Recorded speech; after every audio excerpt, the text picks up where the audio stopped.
So I wanted to introduce you. This is Tommy, Controller 7.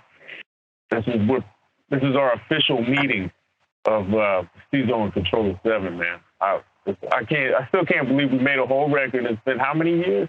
Been a couple of years now. It'll be in March 20th is when we put it out. So that's 3 years. Wow. So, never met you.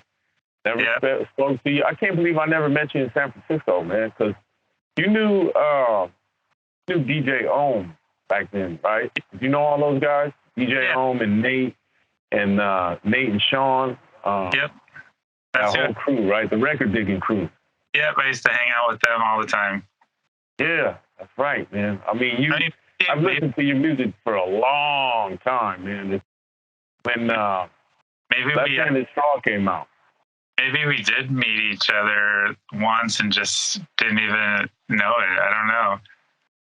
Yeah, because I met everybody. When I left Chicago and I went back to the Bay, I was living in East Oakland again, and I met, Alias had come to the house that I was staying at, because me and Dennis and Kane were there. I met Alias, and then I met Sean and Nate and all those guys out in San Francisco, and I was hanging with those guys. So I must have passed you, because I was definitely heavy into what you guys were doing back then. Keeping my ears on the street. Sean and Nate actually mixed one of my records, the Blind Faith record, one of their apartments in San Francisco. I remember when they were hanging out with all of you guys, and I know Ohm was friends with Meaty, and it's kind of funny because now, like, I love Meaty, like, awesome person. Yeah, he's amazing. But he came out here one time and we all went record shopping, and he was much younger. And I'm pretty quiet and kind of reserved, and he was like the complete opposite. And I can't say that I totally liked him that time. I mean, he was like, I mean, we were all just like having fun, like trying to like one up each other, record shopping, and like, it was those like silly days where like you'd get jealous of what other people got, and like it was like really dumb, immature, like record. Yeah, but it pushed you. It pushed you to make good things, and go harder. He was like really into it, so I think I just wasn't used to it. Yeah, he's pretty outgoing, man. Shouts to Mediocre. So, how did you come up with the name Controller 7? I was trying to think about it the other day, and I was like, damn, that's actually a great name for a DJ and for a producer, because you think about back in the days, everybody called themselves a selector, right? I'm like, damn, controller that's a good word in place of something that's been overused, Someone actually gave it to me. I took an electronic music class and at De Anza College. I don't know if you know De Anza. It's like near San Jose. D Styles went there too. He took the same class as me. But I took this electronic music class, and we had to do a project, and it was kind of hard for me because I was so used to, all I wanted to do was sample-based stuff, and so it was all like keyboard type stuff. So I didn't really like know what I was doing with that kind of stuff. But we had to do these projects, and I went to play my project for the instructor, and it wouldn't play. There was like some glitch in it, and he started telling this story of like a famous glitch. I don't know when it was, but he's basically, Controller 7 is the one that does volume on most music instruments, like on electronic devices. Controller 7 is the one that does, so like when they program things, number 7 is the one that does volume. And that must have been what the glitch was. And he said, like, oh, we're going to start calling you Controller 7. And I had just made my first tape, or I was maybe just finishing it, like within weeks or something. And I had no idea what I was going to call myself. So I just ended up using that. Dude, that's catchy. That's a good name, man. Oh, thanks. I think it's like there's lots of names with like numbers on them, so I never know if anyone like reads into it or like thinks much of it, but it actually does have like some background, and so I'm glad you like it. Man, that's dope, man. That's cool you did that at college. You and I are both from San Jose. I grew up there, grew up there until I was about 7 or 8, and then I moved around a lot after that. But San Jose is my home, man. I love San Jose. And that's where you're originally from. Is that where you started skating at, too? Yeah, so I actually lived in San Jose until I was about like 19. Okay. So I guess until like 1998. So yeah, same place the whole time. I skated pretty much the whole time. Probably from like, I think on my 9th birthday is when I got like my first real skateboard. And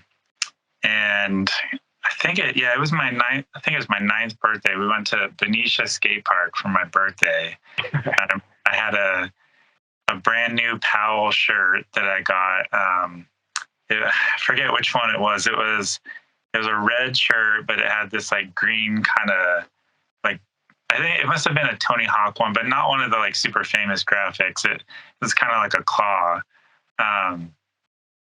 But so I had this brand new shirt. I was like super excited, and I had a launch ramp.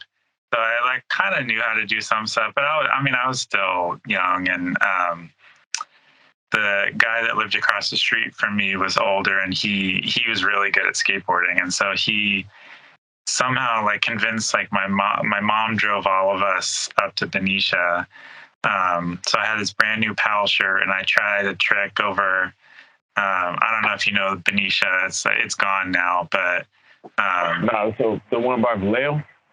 Yeah. So there's this skate park. It just had these like really big cement, kind of round cement hips. It's been in like a few skate videos. Okay. But I tried like a early grab method air over it, and I just like I pulled it up, and I never came back. And so I just fell, and I ripped the shirt. What was the trick that you tried to do? Like an early grab method air, where you'd like say grab. It's old school. You get back, and this was like, I guess some people were probably ollieing at that point. It was still like, it was early enough that like early grabs were like kind of the thing. Damn, that's awesome, man. When did you start producing originals? So kind of what happened, let's see, I was skating all the time, and so then I ended up getting, just through skate videos, like getting into music that way, because skate videos always kind of had like a really diverse selection of music in them, and the videos had like early Hyro stuff before any of it came. So I just kind of like got into that stuff, and like De La and stuff, and I was like really interested in making beats, but I didn't understand any of it. And so I would try. My dad had this like cassette deck, like a little recorder, something you'd use to record like interviews and stuff. So I would record things on that, and then I had a regular tape deck. And so I'd play things on the tape deck and then record it on the interview tape decks. I'd like multi-track by like playing it in the air, if that makes sense. Like I'd record something, put it on the one tape, switch tape decks, then like play drums or something. Cause I had drums when I was in 5th grade. I never really got good at it, but, so I tried doing that kind of stuff. I tried like, imitating like Prince Paul type things, or like, you just like, we had a player piano at my parents' house that nobody used. And, I definitely remember trying like to play drums and just bang on the keys, like a J. Rue beat. Just like really cacophonous piano type stuff. But let's see, then, so when I was like a sophomore in high school, so skateboarding, and then like on accident, I ordered, I got really into Bjork when I was in cool. And then you said Bjork? Bjork, yeah, it was like super. Yeah, I love Bjork. And I ordered something from the back of like a magazine from Tower Records because I was like just trying to find new. She only had 2 albums at the time, so I was like trying to find stuff. And I ordered something, and it came, and it was a record instead of a CD. So I went to Good Guys and got a turntable. And I actually had a few records before that because my brother had one of those like all-in-one stereos. And I had bought some Rap 12 inches because they had songs on them that weren't on albums. And so I'd sneak in there and I'd tape the songs when he wasn't home. So I bought that one turntable, and then I had a Discman, and I had this little, my stereo receiver could play both things at a time. Like if I pushed the right button, I could get the record player and the CD player to play at the same time. So I started making these little mixtapes back and forth between the record player and the CD player.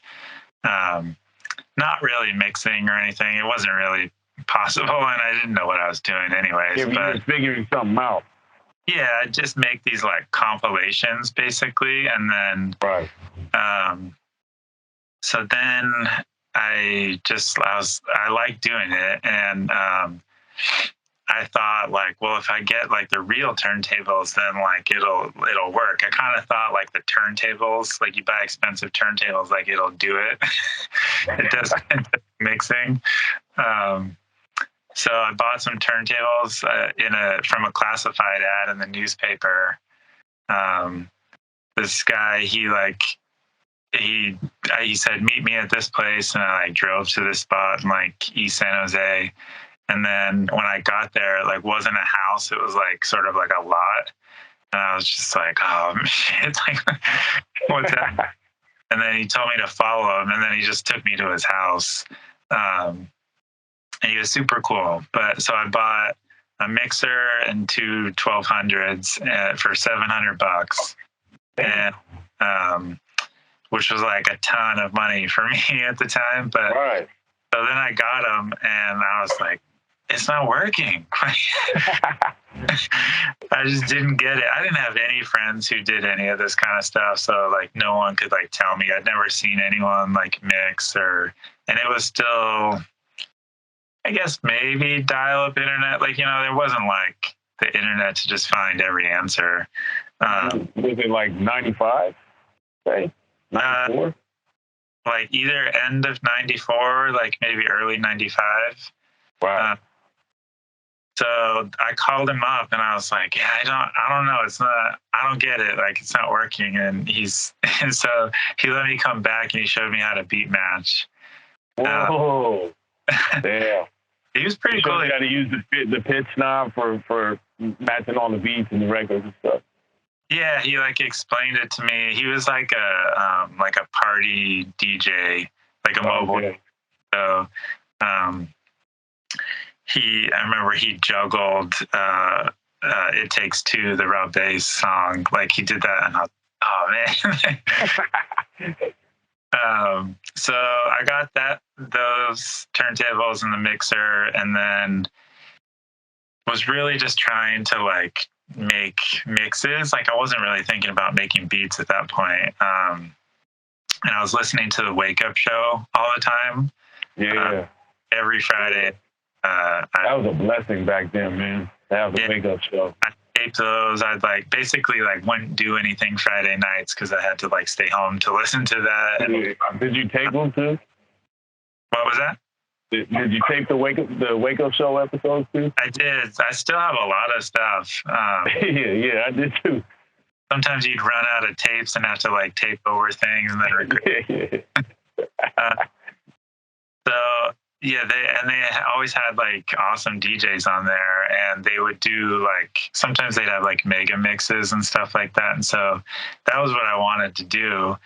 I didn't understand anything. So I remember they would always talk about DATs, like DAT tapes. Oh yeah, yep.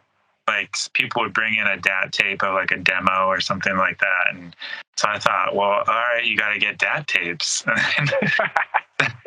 So I went to Good Guys and got a DAT recorder and thought like, okay, well, this is how you like record the mixes. It would have been awesome if I knew people that I could have saved myself some time and money. But so I got a DAT recorder, and then I started making like mixtapes, and I record them onto that. Just totally overdoing it. Yeah. But then I think for my birthday or Christmas, I asked for a drum machine, and I got I think it was a DR5, like a Roland DR5, and I thought, I remember those. Yep. I think it was that one. It was not what I wanted. Basically, it wasn't a sampler. Yeah, that was the actual preset program drums in there, right? That was that one with the like. It probably had like all the classic kind of drum machine sounds in it, but it also was like kind of corny. Yeah, those sounds were terrible. I made a bunch of beats with those. Yeah. So then I figured like, oh, okay, like I need a sampler. And somehow I probably was just looking at price range. And so I got an MS1, which was this like little phrase sampler. Dude, my boy, MS1, the Roland MS1, Yeah. tiny gray one. Yeah. Dude, we made some of the best shit on that. That's like my first tape when I was 15. I made with my boy Kwang. Oh, yeah? He's a master at that machine, man. He still swears by it. I think maybe I either never learned how to use it or I just... Dude, it had good sound to it, man. It had a grit. But it didn't... The sequencer would only, like, record live, right? Like, you push record and it was just however good you pushed the pads. You have to hit that right on the note, man. It took timing. Yeah. So I was trying to like sync up the drum machine and that, and like it was just pointless. So then, do you know who Dave Dubb is? Yeah. I know who Dave Dubb is. That's Dave Dubb. He worked at Tower Records, and I used to go every Tuesday to buy new release vinyl, and so I probably asked him questions or something, and he started talking to me, and then I would go in and I'd kind of bother him. And one day he tells me to buy this tape. I can't remember if he sold it. They probably didn't have it in the store, but he doesn't tell me it's him. He sells me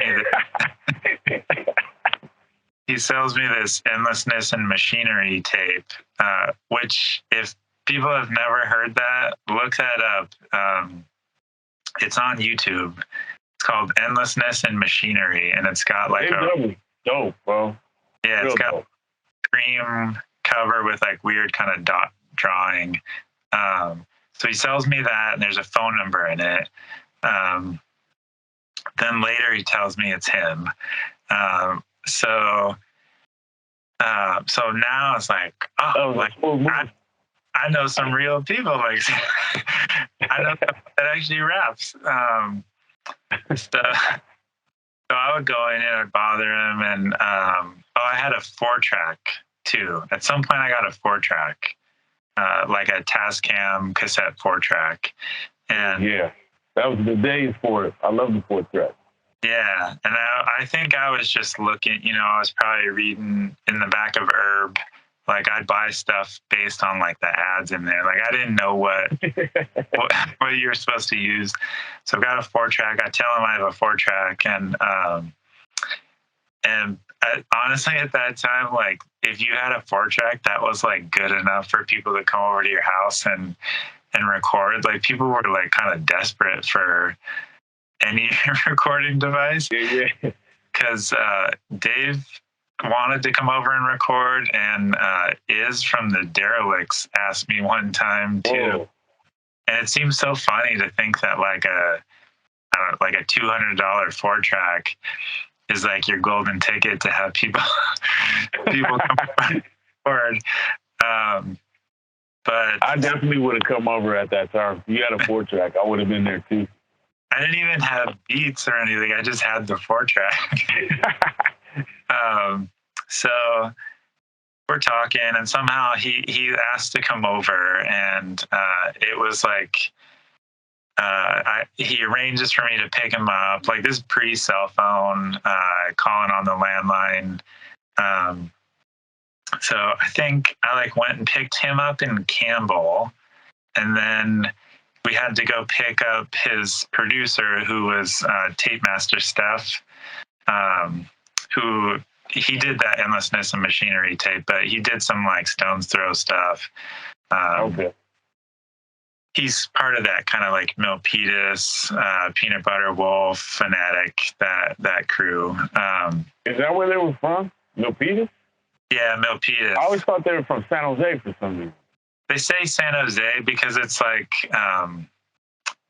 when someone says they're from San Francisco, but they really are from somewhere like near it. San Mateo. Yeah, Daly City or something. Like yeah, I get it.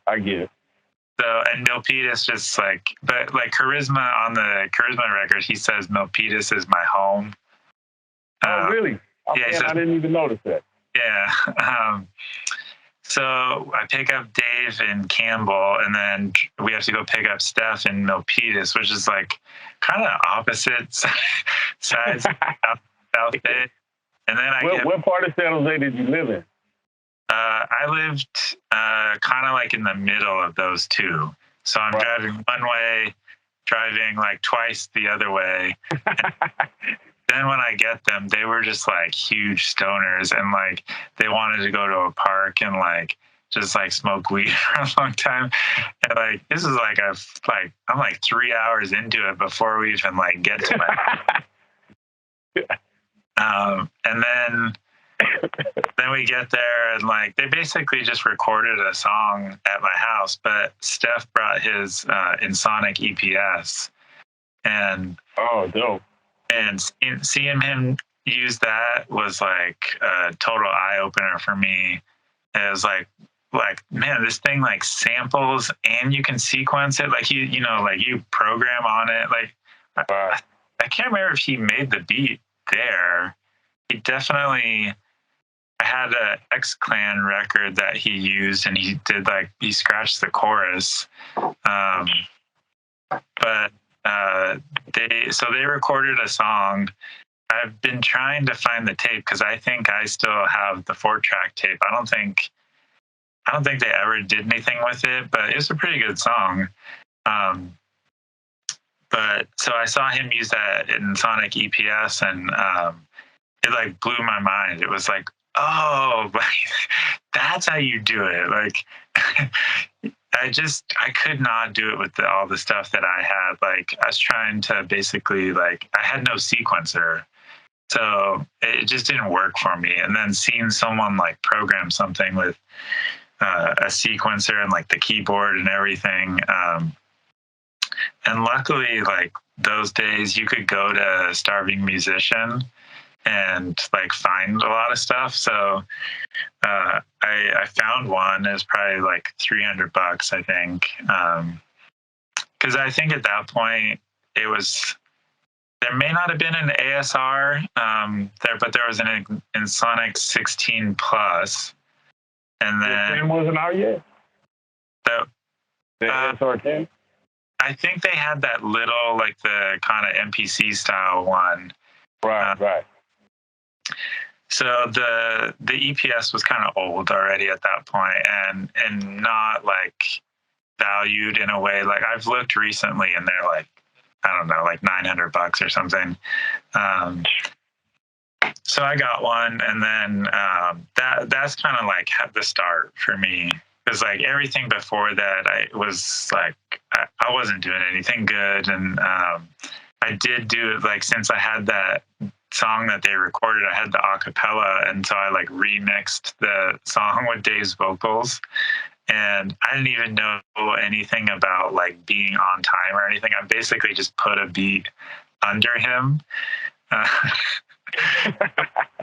same BPM or anything, and I remember I brought it to him, and he probably just laughed it off, but he was cool. Like he was a nice guy. So that was like the start for me. Like basically everything up to it was me like fumbling my way and like making mistakes.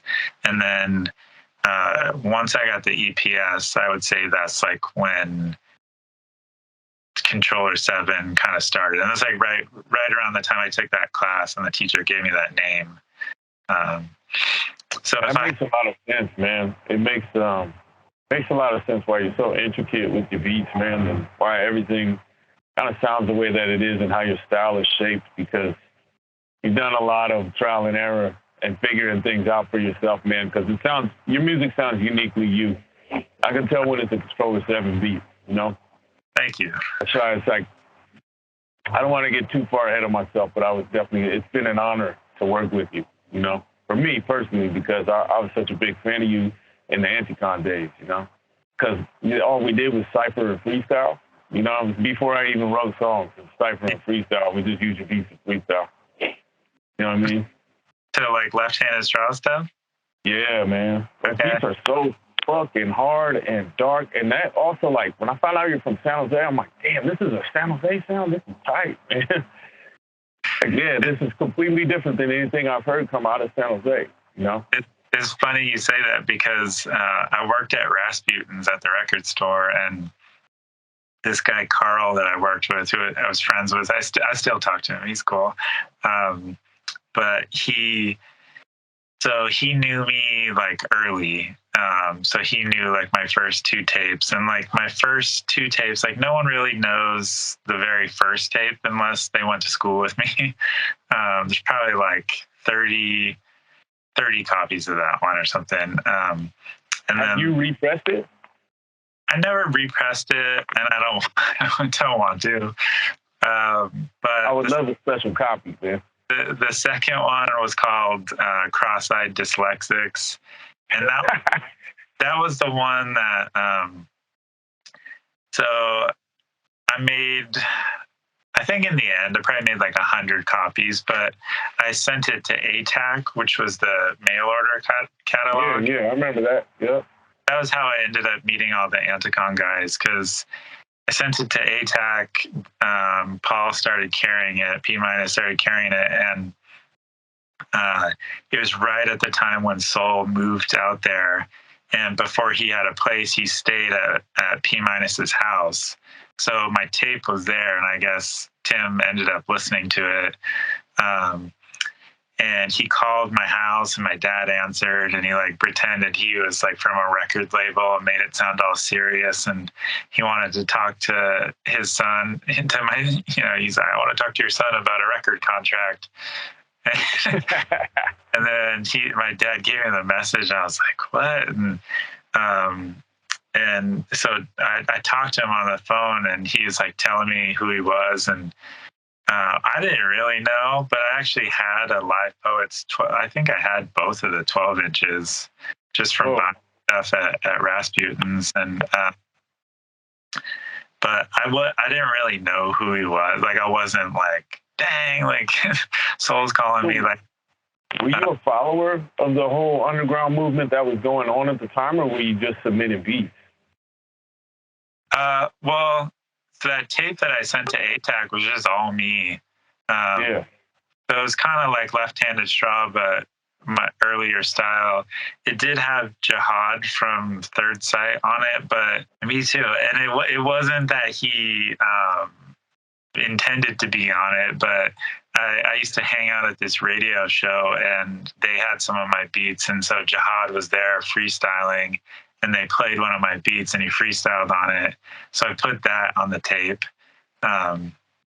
It all worked out, because then like years later I made a beat for them. So I guess I didn't back for doing that. But and you work with D-Style too. Yeah. And that was kind of how I ended up becoming D-Style. That was like a sort of a little in story with him, but I met him because Russ, who was Reverend Destructo, who did a lot of early art for Anticon, he had this like SP12 prototype weird thing. It was kind of like an SP1200 that he was trying to sell, and I had borrowed it for a while. So I had it in San Jose, and I couldn't figure it out. I couldn't get into work, and so somehow someone like D Styles wanted to buy it, and so he came over to my house. All right, I got to backtrack here.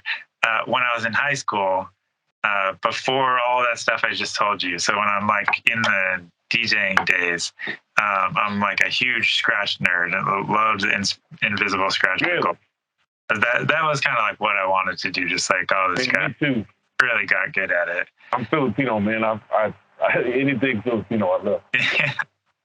So on the Scratch Pickle site, they were selling this mixer. It was a Vestax 06 Pro. It was like brand new. And they were selling it, and same thing. I thought like, oh, you get like the good one. So I drove up. I contacted them, and I drove up to. It's funny. It's like a few blocks from my house now. Like it's not far from where I live now. But I drove up there, and it was D Styles' apartment. He lived there with Yoga Frog, and dope. I like those guys were like my idols, and so I figured I'm just gonna go like hand them some money and just leave right away. Like, but I don't know if you remember any of that. If you knew that they used to hang out with this guy named Toadman. It was like their friend, and he was on the record. Yeah. Scratch record. Yeah. Was he in the videos too? He was the really funny dude in the videos. Yeah. So I pull up, and he's like, "Hey, are you Tommy?" And then I was like, "Yeah." And he's like, "Come up." And then so I was like tripping out because like here's Toadman just asking me to come inside, and then I go inside. It was D Styles and Yoga Frog, and they were like the nicest people, and I hung out there like the whole day. He's the best. D Styles is one of the best people on earth, man. Yeah. I got so much love for him. Super nice. And so, okay, so that was like probably like 96 or something like that. So then like 98, I've got that SP1200. And so D Styles comes over, and then I'm like, "Hey, like, do you remember? Like, I came and I bought that mixer." And he's like, "Oh yeah." So we ended up like that was the day I would say we like became friends, and we started hanging out after that. Like meeting him, a few things kind of tie in together. So I meet all those anticon guys through making that tape. Start hanging out with them. I'm kind of learning new things, and then I see kind of same thing that happened when I saw Steph with the EPS. I saw a mood swing on a MPC, and I was like, like I like this better than the Insonic. Shouts to mood swing, man. Yeah, awesome person, and he made some really awesome beats. But so same thing. I'm like, I kind of have that mindset. Like, if I get really stuck on something, I'll just like figure out how to, like, if I think I really want to get something, I'll like sell a bunch of stuff, and like, like I just get sort of obsessive until I check that little box off. And sometimes I find out like, oh, that was stupid. I didn't need to. But I think getting the MPC was like that's kind of the defining point, and probably like what people know of Controller 7, I would say that's like once I got the MPC, that's when that sound started. And all right, now I remember what a 2000, not an XL, just a regular, just a regular 2000. Yeah, I don't think they didn't have the XL yet. Okay. So circling back to all you said, that the sound. So that guy Carl that I worked with. So when I did the Deep Puddle Dynamics remix, he was like, "It's cool. It just doesn't sound like you." And I remember, I remember thinking, kind of being bummed, but like also thinking like, no, like this is like what I wanted to do. I just like couldn't do it before. So to me, like that Deep Puddle remix is probably like the beginning of the sound. And I'm a little hazy on like what came first, like those two beats that I did for Soul on his first album or the remix. It was all around the same time. It was really fast. Like lots of stuff happened fast. But circling all the way back to your comment, like I think that's when that sound came about. Is I got the MPC, I'm hanging out with them, like they're playing me, like I'm hearing, like the Them album demos. I'm hearing all the very early anticon stuff. I'm hearing it like before it came out. And I'm like really impressionable and just like wanting to like be involved in something, like not having any music friends. All of a sudden, like I'm around all these guys that are like just kind of blowing my mind. And so I definitely was like taking notes and trying to fit in with things. But I guess always it's like still like my kind of sound, like I definitely am like copying lots of people. Like everyone does that. But I think there's similarities, but you have unique qualities about you, Yeah, I think everyone's trying to like imitate something, but it's like, and the same thing probably happens. It's like I try, and then something different comes out of it, just because like right. I can't do it the same way, or to be honest, I don't have like a ton of patience. Like, I'm meticulous and I'll work on things forever, but if things are like super laborious, like I probably don't do them. It's like a mixture. Like some people will sit and do like Mood Swing on the MPC 3000 used to do these like insane things. Like this was pre Pro Tools where I remember he wanted to do this like effect where it was sort of like just cutting holes into something. And instead of like something nowadays would just like a gate, kind of like a gate. Yeah, like just like cutting like evenly spaced like holes to like sort of like tear something apart. Right. Like he went in and just by the math, like scroll and like delete like this little section and scroll. Like probably took like a whole day to do like the one file or something. Damn. So some stuff like that, like I might do it, but like I might also just give up, and you know what I mean? Like I'll put in a lot of work on things. But some things I'm also like later I'll look back and think like, oh, I should have like spent some more time. But I think I'm pretty similar in that way, man. I just like to get it done and put it out.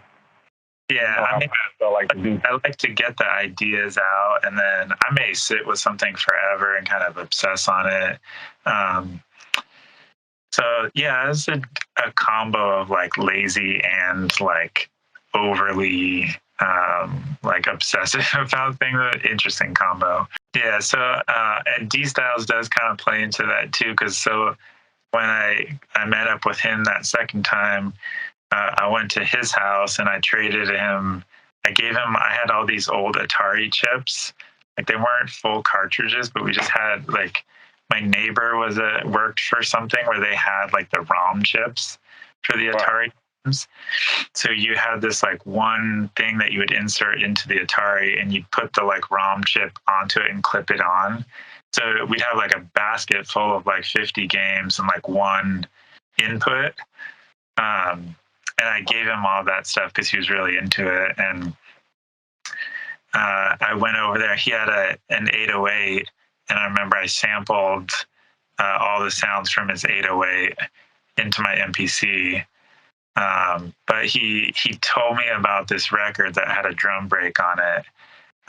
Either he gave it to me or he told me, I can't remember this part, or like I found it. But that drum break is like the main part of that Deep Puddle remix. So like he kind of played a part in that too, because I feel like that remix was like the thing when people sort of like took me seriously. Yeah. I mean, there was so much bubbling around that time, man. That was a really special time period for us guys. Like, yeah. Something real magical was coming out of that time. You know? I mean, I think for me, the like biggest part was it was just fun. Like you go to that house and there'd be all kinds of people there, and not even just those main guys, but like different Elronius, like Kirby Dominant might be, like they were hanging out with all kinds of people. So it's just like a lot going on and like just constantly making music. So you hear demos from people and it would just kind of get you hyped because someone like would outdo the last thing you heard. And those guys were all pretty like far along already. Like they had records out, they were like doing stuff. So I was a little behind. Like I was younger, but it was inspiring for me. There was definitely like a sweet spot. There was like a year or two where it was just like anything goes, and everyone was like super excited. I think that's pretty coming out of that time was incredible. What you guys were doing, man. It blew my mind. It got complicated like pretty fast. I think as soon as things started like becoming real, it got complicated. It's still fun. I mean, there were like times hanging out with them and it was fun doing all the music, but they also like brought, some drama on themselves. All right. Was that during the whole LP thing? Yeah, that was like complicated for me too, because that was right when I first met them and I loved Company Flow and like I didn't want any part of that, but then it was also my chance to like be on a record, so like I'm not gonna like turn it down to like possibly be on vinyl. I didn't do that song, but it's kind of like mastered that, right? That was mastered. Yeah, and that was all before I met them. So it was kind of like confusing to me because it's like, oh, you're dissing LP, but I love Company Flow, and then that sounds like soul when you say that, man. And all advancement of hip hop, like all that kind of stuff. Right. It wasn't really my thing. Like a lot of the stuff they might have been dissing, might have been stuff that I liked, and I think I always came into everything with sort of like a DJ approach. I mean, I still do. Like, I just like all kinds of music. Yeah. So was Third Sight kind of an influence for you? Like it's musically? Psych music? No, was D-Styles and all those guys kind of like an influence for you? Oh, yeah. As far as like the beats and all that, like the turntable style beats? Yeah, for sure. I mean, definitely starting out as like wanting to do turntablism stuff. And then when I got into making beats, like I still kind of like mixed. I do like sloppy little things like intentionally. Like I wasn't going to like scratch the drums for a whole song, but I might like scratch it and sample it. So my earlier stuff was a lot like that. And then like around Left-Handed Straw, that's when I was hanging out with Mood Swing all the time, and he was really into the records and breaks. So that was when like I got like really nerdy with the drum breaks, and and so it was like there were kind of like rules to it. Like he had all these rules, and I was like going along with that. And like DJ Shadow. What were some of the rules? I mean, only rare breaks. Yeah, it's like you're trying to find like rare stuff. Like you couldn't use like a compilation. Like you'd get made fun of, like if it was just stupid stuff, where nowadays like people are making amazing stuff and they're getting it all off of YouTube. And I respect I respect that process though. I always respected it because I grew up watching Meaty do it, in Galapagos, and watching those guys have really rare and figuring out what you guys were doing. I was like, damn, they're really going deep with this. I think very well thought out. Yeah, I think it actually gives you some like good discipline because it sort of limits like what you're doing, and then maybe makes you be more creative because you're kind of what you have to work with is limited. Right. Um, but like some of it, I just like was a waste of time and like kind of silly. But I mean, I'm glad I came up in that time because I think like people still, even people that I think make better music than me, like will say like my drums always sound great. And I don't know what it is that I do. Like something, however I came up doing this whole process, I guess I picked up some way of doing it, but like in my mind, it's not super complicated. It might just be like the way I put it in the mix of the final mix. I don't know, but I've never been like up until like the last 2 or 3 years, like when we made Couch, like I was still working on an old Pro Tools computer and like I didn't use any effects really. Did you dump it from an MPC or were you just using the old Pro Tools? At that point, no, I had a machine. So that was like machine.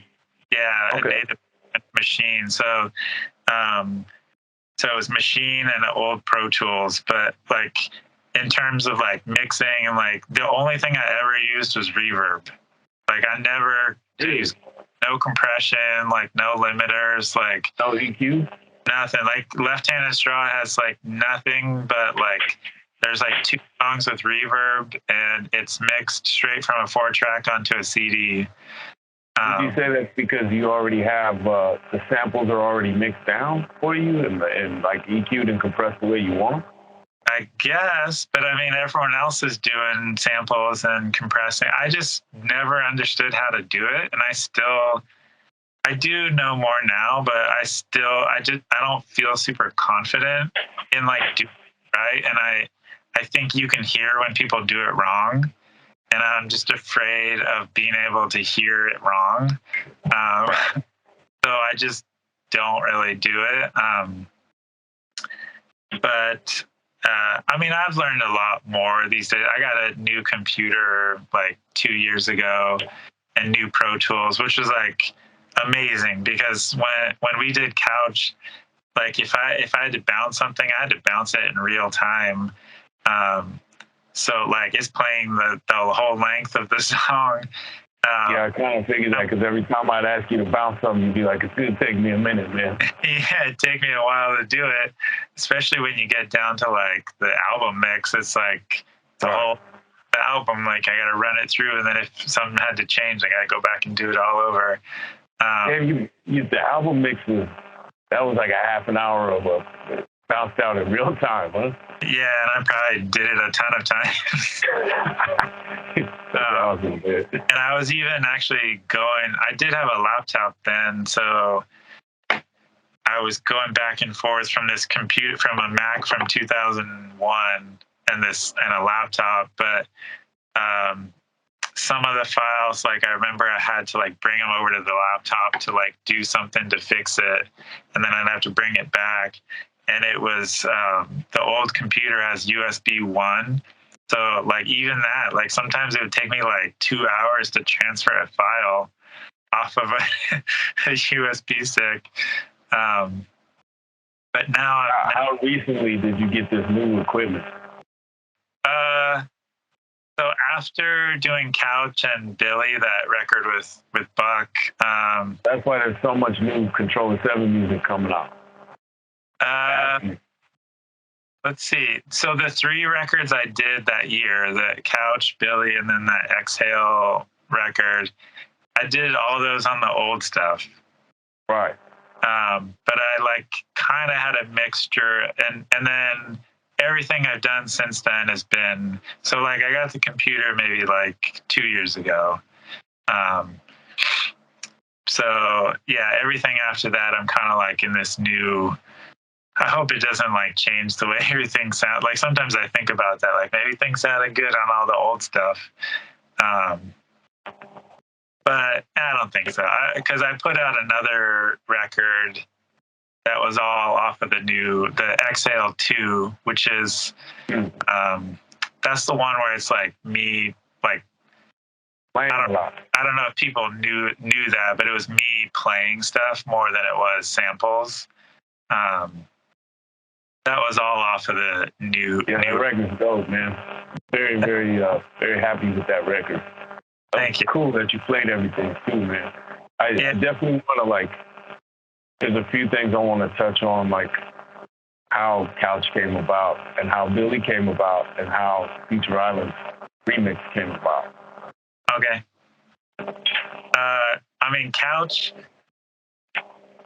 was, I gotta give Meaty credit. I mean, Meaty, I love Meaty, just like, because I feel that kid that I met record shopping was like not the same. I mean, I'm sure it was the same person, but like my response to that person is so different than the person now. Like, I feel like Meaty is just this like presence that is like a gift in a way that, like, if you look at all the things, like just him putting out all those records, like pretty like thankless task these days to be a small independent label, and like profit margin is like almost none. It's an insane amount of work to like press things, ship them, like deal with all that. He's a teacher, a dad. But I mean, like, you look at someone like Harry James, like, guy's amazing, and like Meaty like gave him that platform and like put him out there. I'm not saying he wasn't doing anything before, but I feel like he just like does this awesome thing for the world by like putting good music out there and like very like humble, sort of selfless about it. But so when I was getting back into music, or I was actually kind of getting out of music, I got married and had kids, and I went back to school and got a master's degree, and I was like so tired and like didn't really make music, but I would like pick away at stuff, and that's what Right-Handed Straw was, which is like the follow-up. Incredible album too. What is the follow-up to Left-Handed Straw, man? Thank you. I a lot to that too. so that one, like, I kind of picked away at for like, I don't know, like 15 years or something. Like most of it was probably done a long time ago and just sat on my computer for like 8 years. And then maybe I'd add like a minute or two to it every now and then. So I finished it, and like in my mind, I was kind of finishing it as a way to like say goodbye. Like I'm too old, like no one cares anymore, and like I don't really have it in me to keep up with like the people these days. So I was kind of wrapping up all the stuff I had, and I was just wanting to put it out and then sort of be done. Meaty, I sent it to him because I think maybe Scott Metallic told me he was putting out someone's like beat tape or something. Like, so I had this idea like, whoa, like Meaty's like putting stuff out. And so I sent it to him and he liked it and he wanted to put the tape out.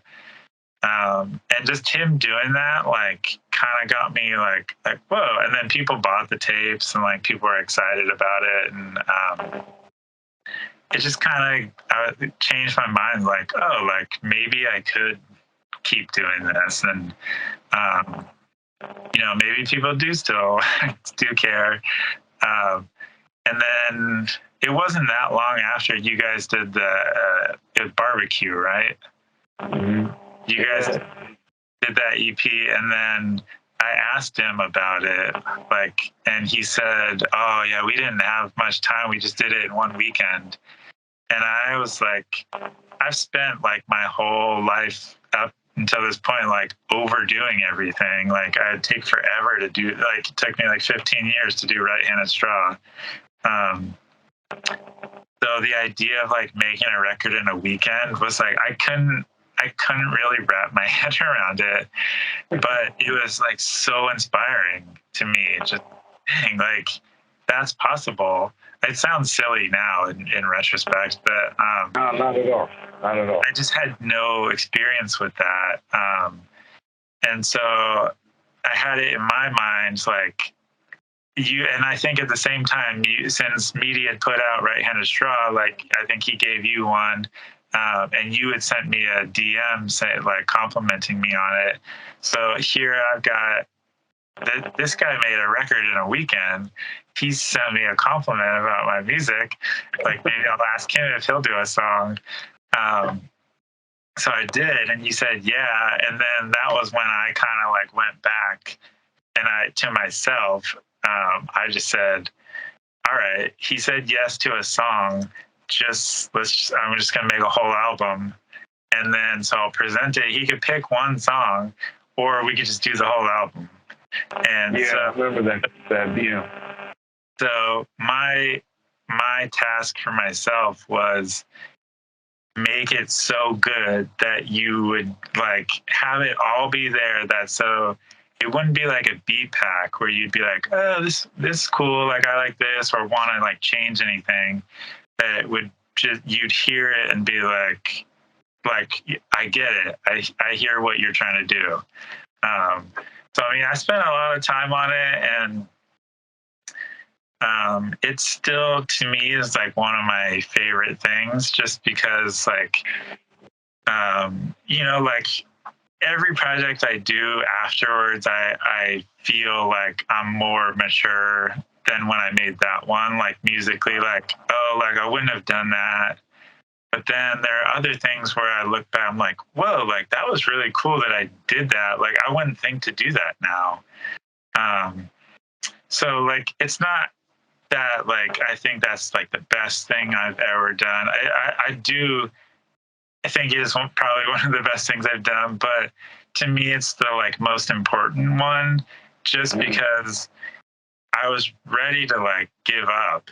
Like I was like done with everything, but then I just got so like hyped on like hearing Meaty say that, and then the other thing, I was watching all these YouTube videos. I think they're called Deconstructed. They were like Rap Genius. They're videos of people like explaining how they made like big rap hits. Yeah. But like kind of like commercial stuff. But man, they're like teenagers that like they made a beat and they put it on YouTube, and like the person stole it off of YouTube, and then it was like 100 million streams on Spotify. Right. I was just like, whoa, like I'm approaching this all wrong. So kind of just had it in my mind of like, just make something, like just try it. Like there's nothing to lose at this point. So I definitely went into it like trying to make things. I think I made most of the beats on there in like 2 weeks.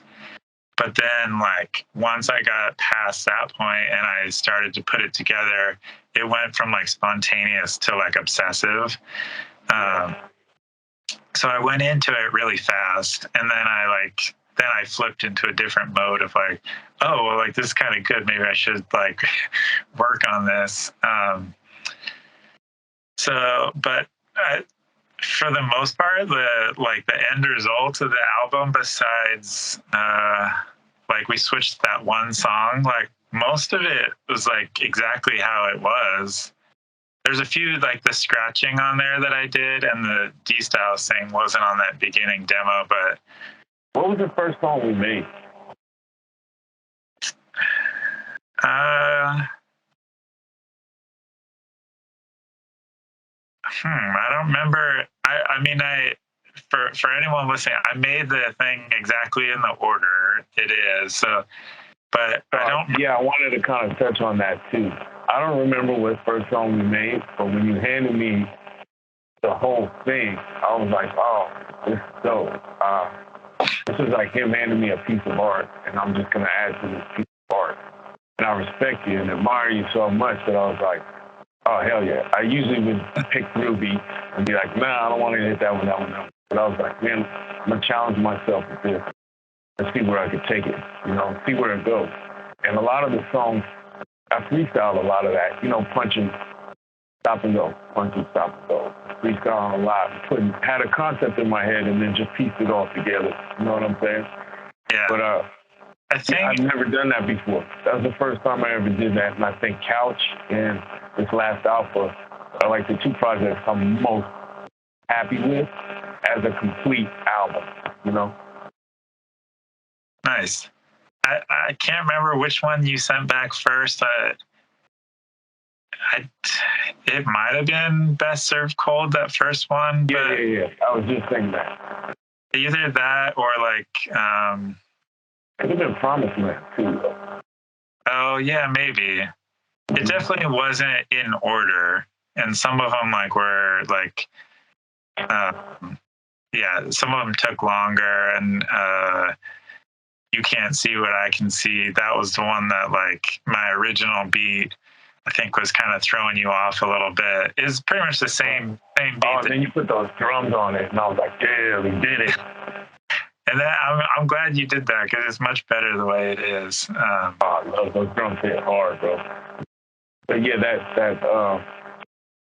yeah, and I just wanted to add this, that you named all the tracks. Pro 7 got to name all the tracks. Did the track list. I think with it too, man. You did a good job. I think, yeah, I've got the Post-its here somewhere, but I think you may have helped me on a few, but I did. I was like, the reason I like this record so much is because I was like so much in the zone of like, I think I went from giving up on music to like everything was just sort of like clicking for me. Like, I think we'd started talking, and then I was out walking one day and I saw the couch and I took a picture of the couch. And I know I've explained it like somewhere else before, but to me, the couch was like really symbolic of like how I was feeling at the time. Just so my short explanation of it is that like a couch in itself is usually something that's like comfortable and like, you know, people relax on a couch, but like the street couch is sort of like deceptive because there's that like comfortable thing, but it's usually like broken or it's like dirty. It's kind of like abandoned. And I was just feeling like that's sort of like where we are in society of just like this, it's like this fake comfort thing where so we're on our phones and like it all seems different now because we went through these like insane years following. This was pre-COVID and like but so it's just this idea that like you could be on your phone and like read some terrible thing and you like swipe and then it's like a meme. And so like the duality of like awful and like you could quickly forget about it and this like fake comfort, and we're like okay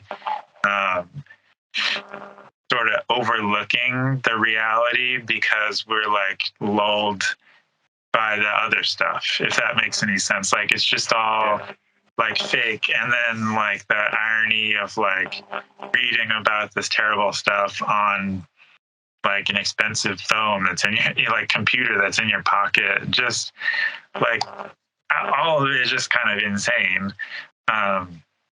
So it just got me like thinking about all that kind of stuff, and that sort of shaped like the clips that the little dialogue clips that I picked. And I was just trying to make this like little world, like the couch, like just the like I'm never one to be like so over the top. Like even the clips I picked, like they're not so specific that it's like one topic where you're like, oh, he's really like discussing this. It's just a general sense that I was going for. Same with the picture, like there's no text on the cover, it's just like a picture of the couch on the street.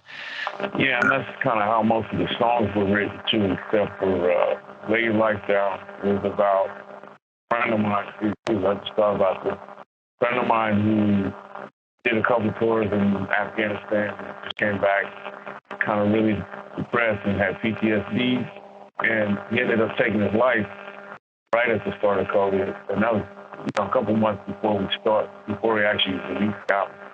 And then on Alpha, my best friend did the same thing.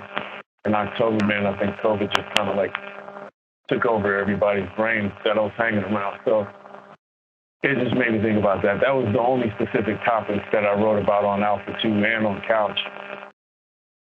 But, most of it was kind of like how you created the record, very sparse. And I don't really like to just pick topics. I was listening to OC today. Like, dang, he was really good. He's a good topic writer. He can write great stories, Yeah. But I prefer like just kind of mystic writing and mystic music. Yeah. But one thing that I've been doing some other is one thing I need to give you this compliment is the vocals you sent back were. So two things happened. Like, do you remember, I remember you telling me that it was like a really good idea, but I was so worried about lining stuff up that I sent you the beats with like a marker at the beginning of everything. And like, right. I'm really specific about like record to this file. Cause a lot of times people just record to like the demo that you sent, like to see if do you like these beats? But the stuff you sent back to me was like so easy to work with. It was like all mixed. You had all your effects in it. Like everything was like done. So like we each kind of did our own part. And then I put the two parts together. I definitely did post-production and kind of worked around what you did. And like the two songs that have the like scratch phrases, like I did those, kind of add some, I think, that was the first like rap record I've ever made. Like this first record, like full record I'd ever done with anyone. Really? Wow, man. Like I'd done like maybe like 3 or 4 rap songs before that, besides remixes. I'm honored, man. So this is like the richest for me. It was like a new experience for me getting the vocals back because like maybe you left some spots open and then I had to like kind of think like, do I just cut it short or like, what do I do? Cause I was so used to it being the way it was. So I think that's how I ended up coming up with those like scratch phrases. But yeah, it was a new experience for me. But like in hindsight, it was awesome getting those vocals back because you knew like how you wanted them, and that's what you sent me. So like when I got to it, it was really just like a level issue. Where I've done some other things where it's like I'm like fully working with someone's vocals, and that's not my world. I'm very particular about it. No, unless I'm working with Dose, I'm like, I keep it one way because he kind of has to shape his sound around my sound, so I give him dry vocals, and then he'll kind of work with his vocals because he has much better equipment than me. I'm like you, man. I really don't splurge on equipment. I just wait until it dies, Yeah. I'll just keep using it. I'm using the same like blue Dragonfly I bought 20 years ago. But I just listened to that record the other day, and I'm like, damn, Couch is a good record, man. It's a good record. So if you haven't checked out Couch, check out Couch. I went into it really wanting it to be like cohesive, and I feel like it came out that way. And like, so yeah, I mean, when I listen to it too, like I may not listen to it for a while, and then I'll go back and I'm definitely like proud that we did it. I think it came out. Me too, man. I'm proud that D-Styles was the only feature too, man. Shout out D-Styles. Oh, and shout out D-Ski and Scott Metallic and Iman for doing those remixes, man. The remixes came out dope too. Yeah, which they haven't gotten much traction on Spotify. If people want to go listen to them. Yeah, please go listen to those, man. D-Ski killed it. Scott killed it. Iman killed it. Yeah, and Emil was always in my ear about the record too, man. He's like, yeah, I'm talking to Tommy, man, because, we both lived in Philly. We saw each other pretty frequently, so he was always kind of in my ear about the record. Yeah, I think him and Scott, they're like my two like producer buddies. Like we have a text thread, and so they probably heard a bunch of the beats like in the text thread. I'm pretty proud that we're all still doing it, and I think we have, just telling Adam and Meaty this, I think we have something bubbling, man, between all of us. There's like a little circle of rapper producers that are working together right now, and it's a lot of our team, Yeah. Meaty, Scott, mine, Buck, Adam, Joe, you. I can't even think of the rest off the top of my head, but it's cool that it's happening, man. It's cool that everyone, like, I don't think anyone's like blowing up like enormous, but I mean that like we could still be doing it like 20 years later. But it's pretty awesome and possibly like better than ever.